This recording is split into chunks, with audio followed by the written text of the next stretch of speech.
Dipersembahkan oleh Didukung oleh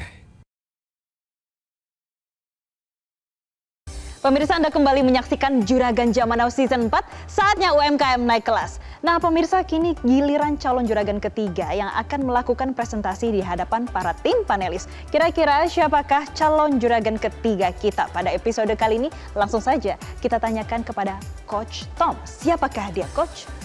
Teman-teman semua yang ada di luar sana, kalau Anda search oleh-oleh Gorontalo, yang muncul nomor 1 adalah Pia.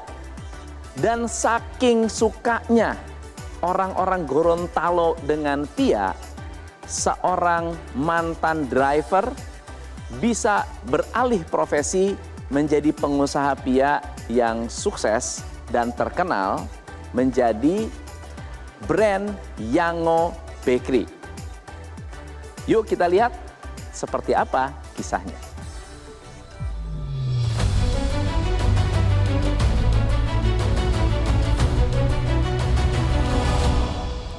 Selamat sore panelis. Perkenalkan, saya Idun, pemilik Pia Yango yang berlokasi di Gorontalo. Latar belakang Pia Yango berawal dari seorang sopir yang ketika pulang ke rumah dikasih Pia sama istri. Waktu itu saya bilang ke istri, wow, Pia ini enak. Kenapa kita tidak menjualnya? Saat itu kami mendaftar jadi reseller di salah satu pabrik Pia yang ada di Gorontalo. Dengan penjualan pertama 100 pieces meningkat 500 pieces, 1000 dan 2000 pieces per hari. Akan tetapi kami mengalami kendala, terutama kualitas menurun dan permintaan orderan kami tidak terpenuhi. Sehingga kami berinisiatif untuk memproduksi Pia sendiri, dan inilah rumah produksi kami pada tahun 2018. 2019 kami ngontrak, 2024 alhamdulillah kami sudah punya rumah produksi sendiri. Produk kami ada Pia curah, ini sebelah kirinya Pia yang pertama kami rilis, dan alhamdulillah kami berinovasi membuat Pia kemasan kecil, Pia kemasan besar dengan kualitas Pia premium. Untuk rencana jangka panjang kami meningkatkan penjualan dengan menambah outlet di tempat strategis di jalan menuju bandara, karena memang itu adalah sebenarnya target market kami. Kami akan mengajak panelis untuk bekerja sama dengan investasi 150 juta rupiah dengan rincian sebagai berikut dan penawaran profit 20%. Ini adalah proyeksi ke depan kami. Terima kasih. Oke, baik. Ya, Mas Idris, mungkin saya mau nanya lebih clear lagi. Investasi 150 juta itu apakah investasi dalam bisnisnya atau investasi untuk hanya sekedar kerjasama di outlet?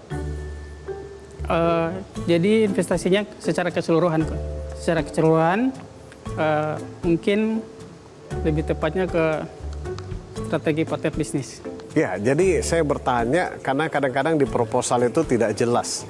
10% profit sharing. Nah, dalam konteks 10% ini satu outlet atau 10% dalam konteks keseluruhan bisnisnya. Makanya saya tadi pertegas dan pertanyakan lagi, dan ternyata memang jawabannya untuk bisnisnya, which is itu a good things untuk seorang investor gitu. Ini sementara revenue ini kebanyakan di Sulawesi saja atau udah di Indonesia?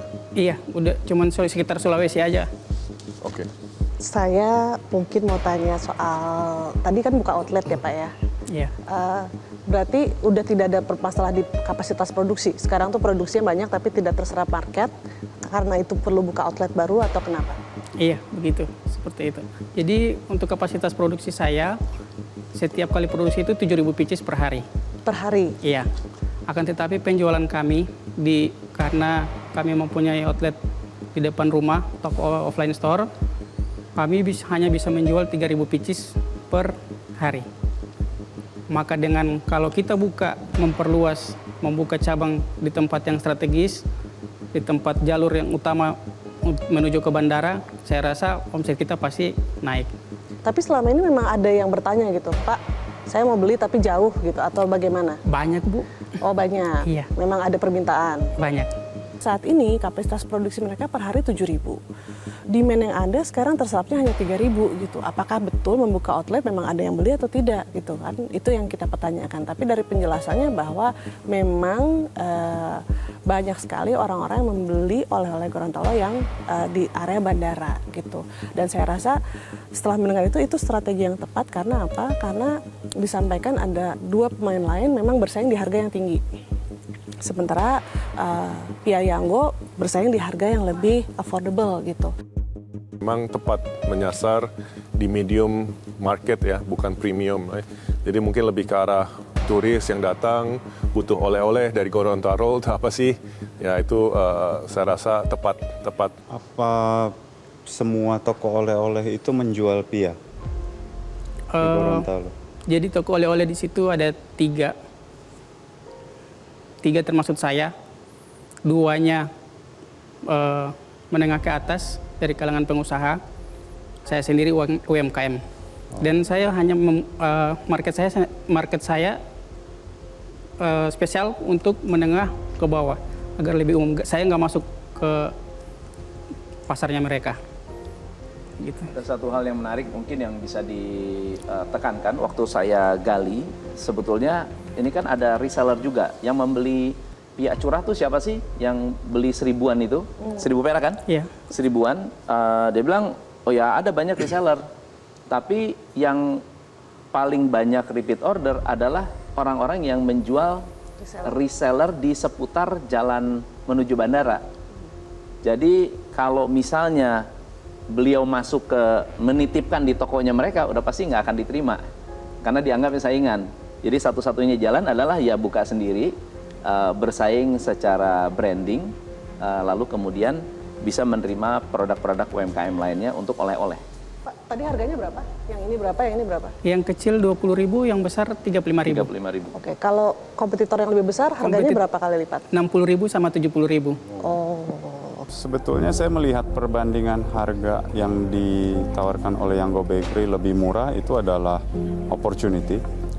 Yang paling pentingnya apakah produknya enak, setelah saya cicipi enak, dan kalau saya jadi konsumen dengan harga segitu 20.000 dan harga value proposition seperti itu sudah sangat baik menurut saya. Saya kira pengertian produk positioning udah on spot.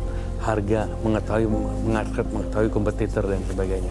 Dan yang dibutuhkan tadi yang paling utama saya lihat adalah tempat untuk menjual, untuk menyewa dan bisa menjadi kompetitor atau menjadi pemain juga di retail. Oke, baik. Sedikit saja, Coach. Ya, Gimana? jadi kalau saya melihat Idun ini doing business the hard way. Jadi jalurnya sampai dengan titik ini dengan uji coba yang tidak mudah. Sehingga bisa menemukan sampai seperti ini, dapat the right market fitnya tepat, kemudian bisa diterima oleh pasar. Saya kira adalah hal yang sangat luar biasa, dan ya saya percaya apapun keputusannya, Mas Idun akan berkembang lebih dahsyat lagi. Oke, baik, kita akan tunggu bagaimana keputusan tim panelis pada episode kali ini. Dan pemirsa, kita sudah sama-sama melihat 3 calon juragan melakukan presentasi di hadapan tim panelis pada episode kali ini. Kira-kira siapa yang akan mendapatkan modal tambahan ataupun investasi, dan siapa yang dinobatkan sebagai terjuragan pada episode kali ini? Maka dari itu tetaplah bersama kami di Juragan Zaman Now Season 4, saatnya UMKM naik kelas. Kuncinya dia percaya nggak kita berlima bakal grow the business. Enggak ya, I don't think itu viable di situ.